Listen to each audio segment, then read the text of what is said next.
దేవుడు కనిపించి ఏం కావాలని అంటే మళ్ళీ వెళ్తాం మేమంత చిన్ననాటికే. ఆ రోజులు మళ్ళీ రావు, ఈ రోజుల్లా కానే కావు. అంతేలేని ఆనందాలు వెంటే వస్తే అంతే చాలు. ఆ రోజులు మళ్ళీ రావు, ఈ రోజుల్లా కానే కావు. అంతే.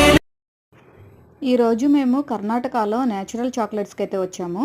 ఇక్కడ మన ఓన్గా మనమే చాక్లెట్స్ ప్రిపేర్ చేసుకోవచ్చు. ఇక్కడ ఆల్రెడీ చేసిన చాక్లెట్స్ కూడా ఉంటాయి. అవన్నీ కూడా నేచురల్ వేలో హైజీన్గా చాలా టేస్టీగా ప్రిపేర్ చేస్తారు. ఇక్కడ పిల్లలందరూ భలే ఎంజాయ్ చేస్తారు. చాక్లెట్స్ అంటే ఎవరికి ఇష్టం ఉండదు చెప్పండి. మీరు దగ్గరలో ఉంటే ఒకసారి విజిట్ చేయండి.